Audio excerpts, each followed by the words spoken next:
Hello, everybody. We are here again in Kyiv, Ukraine, with Pastor Sunday, and I have Pastor Land from Chicago and Pastor Paul from England. In the last program, Pastor Paul, you said you came here a few times, but until you came for the training, not just to see the spectacle, the demonstration of the church or the size, but what happened?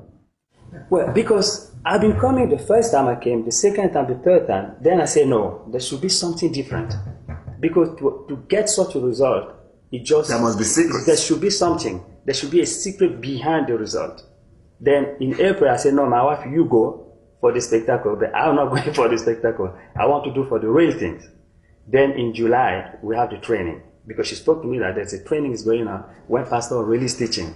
I said, I have to go for it. When I came in July, I look everything you expose really, how the life behind the scene, how you live your life, how everything you go through it. I say, my God, now I've got the secret. When I went back to England, I said, Madam, this is what we are starting with. I said, we don't need to pray to hear from God. To say that now I'm sending you. I said, no. I said, God is already in us. As long as we have the mind of Christ, that means that everything we do is for God, for His glory. We began to pray with my wife. We went to the park. I said, God, I catch again another message you preach that you have to attend to the list. That's where you start from. Those are the least one. I said, God, show me the list. I mean, living in that city, but I didn't see the least people. But the moment we began to pray, we went to the park. I saw the homeless people. I saw the drug addict. We went to them. I began to share with them. We began to take care of them on their own. With their own feet, they come to the church. You don't use bus to collect them, right? No buses, no car. I just tell them that, listen, there are more. We meet in this place if you can come. I was surprised to see all of them white people. Easy. I understand your book, Pastoring Without Chairs. I read that book 3 times, but I could not get it. But now I understand how you can pastor without chairs. People, they begin to come. Not only feeding them, I begin to talk to them about the principle of the kingdom. They are responding. That's just the part one. The second part, now, one of them, because I begin to teach, we are only few of us. I begin to teach them that, listen, I'm not here to build the church. I don't even want you to be around me. I want you to be free. Whatever you can do, go and do it. One of the sisters went, he said, there's a shelter house there. I said, go ahead. We went to the shelter house. We talked to the authority. He said, there are some churches that came here, we did not allow them to come. I said, we are not a church. We just want to minister to your people. They said, go ahead. We entered there. Since July, every Saturday, we have access to that place. But as we go there, we feed them, we minister to them, they are coming to the church. Not black people, white people. White English. White English? White English. Are you serious? They are coming to we just started in July. Are you serious? We moved from there. We found another community hall where we're organizing a social event. So what we do on that evening, we project film, Christian film, concerts, things like that. The youth themselves, they are coming. They'll sit down, they watch. At the end, we minister to them one-to-one. And the next Sunday, they say, where do you meet? We say, we meet in the church. So they are coming to the church. I think we started just in July, but look at how they are coming. It's because when I came in July, I discovered the principle. Is that why you came again? Because That's why you had the training already in July. I'm coming again. I will continue to come because you see, when I came in July, we're different. But this time around, something new again. So anytime I come, I see something different. So it becomes a source of life. So that's what I'm tapping for. That's what I'm getting it for. And that's what I really advise to anyone that come. I brought another sister came again because now she moved from London. She said she had been in London for over 15 years in the church. But when she came to my place in Hillsview where we are, she said for the first time she had discovered a church. Are you serious? Yes. She said the happiness she has in her heart, she had never had such before. I said, but you were in the big church. She said she was in the big church, but she was never satisfied in her heart. But now she's happy. I said, you are free to do whatever the Lord put in your heart. Go do it. Don't wait for me. She's so free. She goes. She has many programs. She attending to the community. And she said, everywhere you go, I say, it's in Ukraine. So let us go together. So we keep on going because we keep on tapping from the source. Now, again, people, you just started in July, and this kind of result, overwhelming. Yeah. And there's more to come, Pastor. There's more, because God opened the door. We met one guy who works in the council, in the city council. When we met him, he said, "This is what you are doing?" I said, "Yes." He said, "Listen, anything you want to do, just come to my door." He said, "There are a lot of youth who have programs here." I say, "Just come to me. I give you the go ahead to do it." Is that a new understanding of church? Why do you compare that to the traditional understanding of church? The way you knew it, the way we all knew. Is that a new understanding? Is that a new concept? It's a new concept. It's the biblical concept, but somehow I think the church has missed it. The church has missed it. The church as I knew it. But just learning from you, I began to understand the real deal. It's a new concept of church. Mainly people think of church as, some people think of it as a social gathering where people come, get to know each other. Some think of it as a business institution, especially pastors, where you get as many people to come and then they give their offerings and the pastor is successful.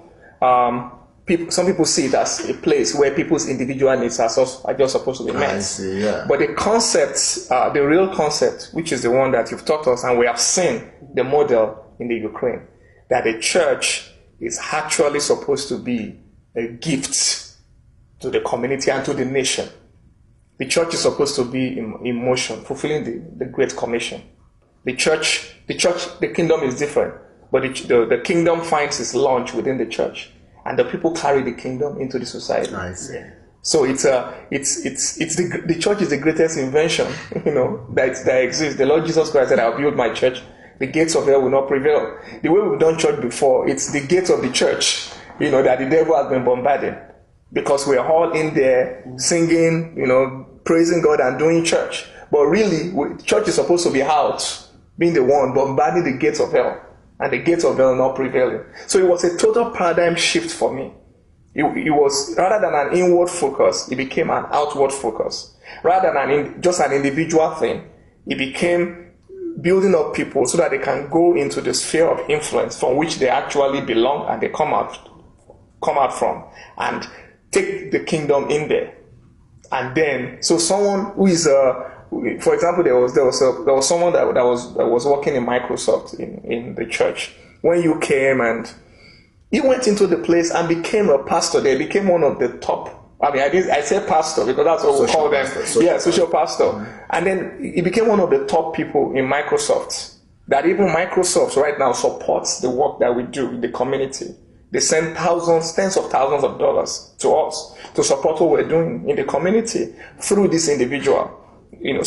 And several other people like that worked in TV stations, people that work, in pharmaceutical companies and all that, and then people that work in schools too, taking the gospel in the educational realm. So it's a total shift, and I believe that is something that everybody, every pastor and every believer needs to get. We need to experience that shift, and the book Church Shift, it's a good starting point. And then, of course, coming to see the real thing, coming to see what is going on in Ukraine, it's just an experience that you can never get in a book. You can't even get it by watching a video. You just need to see it. Because something happens to you, because you actually see a working model that has, everything in it that you can learn from, and that you can also reproduce principles, applying it to the context of where you are. So I want to encourage anyone that, is listening to this to make it a point of duty to come. Now, but you people should think in this, in the term that the people who are listening to you, they are people who only have the mindset of the regular church. So what you are trying to describe to them doesn't make a meaning. It doesn't come together. That's why they need to see it. Because sometimes you can describe something and you describe it with all passion, but people still will not get it. Even when I used to come, like the first time I came to the Ukraine and I went down to Chicago and I was telling everybody, this is what happened. I was at a loss of words. I didn't know how to describe it. You came alone that time? I came alone that time, the first time. So I learned. So the next time I came, I got all the DVDs. So I showed them. That was a good start. They saw the DVDs and everything. The next time I brought them. But when I brought them, they saw the rehabilitation center, they saw the services, they saw everything. Then I had less word to say. Because just being able to see it, they were able to know what we're talking about. And I think that, it would be very helpful for anyone, who can. Okay, how will you people compare what you have seen, the church in Ukraine, how the church functions here, what the church you have seen in Ukraine to regular, successful mega church? Because unfortunately, I decided now not to travel anymore. Because when people invite me, they want to invite me as a mega church pastor. Oh, that's the pastor of the big church in Europe. Because is that the main thing you say here? Is that a major shift, different between the mega church or just big church and what you see in Ukraine? Well, the difference I've seen here is the traditional church is we have a pastor. It's more like self-glorification. I am the pastor, so you are here a member. So the more I gather a member, the more I have the glory. The more I'm successful. But in Ukraine, it's different. Is that people come, you impact them to discover what they have been created for. It's for them. It's for them. So that they cannot stay in the church, but they go and minister outside. So the church is more or less. So they are not building my vision. I am building their vision. You are helping them to discover their vision, so that they can. That's what God brought you for. God brought you to help them to discover who they have been created for. So then they go out to do their ministry. But the traditional church is my vision. You come to help me. So I'm the one, the big man in the center. It should be the opposite. That I am the servant. Jesus said we have to be the servant. I serve you. I'm sure. The glory of a father is when you see your children successful. A good father is the father when your children are higher than you. They do. That's what Jesus said, that you do greater things more than I do. So Jesus is having that way. So that should be the mindset of every pastor, that when people come to my church, I want them to be more successful than me. Don't sit here, go out. Go and do this. Then the more they are successful, I am successful.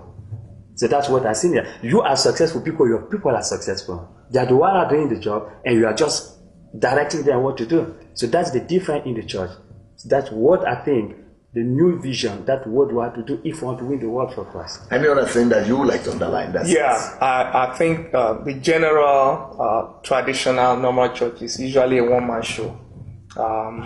There is a man who has received a vision, and then people come in to help him fulfill his vision. And that goes on, and after a while, I believe it gets to a point where there's not really. Why is church going on? Because people keep repeating the same thing. You come to church, you give offering, and then you keep, just keep doing the same thing over and over again. But the difference that I've seen is this: the church, the Embassy of God, the church in Kyiv, it's not a one-man vision. It's actually a man who has a vision from God to help other people build their visions. One of the first experiences I had when I came to Kyiv was talking to the members themselves, and one person told me of how she went to Iraq or Iran, just went there, got into the place because she believed that that's what God was calling her to do, to test out the place. Other individuals, who just start things out, things happening spontaneously. People see a vision for their lives and they give themselves fully to it. So it's totally different, because it's more like many, rather than just one Pastor Sunday doing something, it's many Pastor Sundays all over the community. Doing things and using the same anointing as applied to their area of influence. And that is something that I have not seen in the traditional church.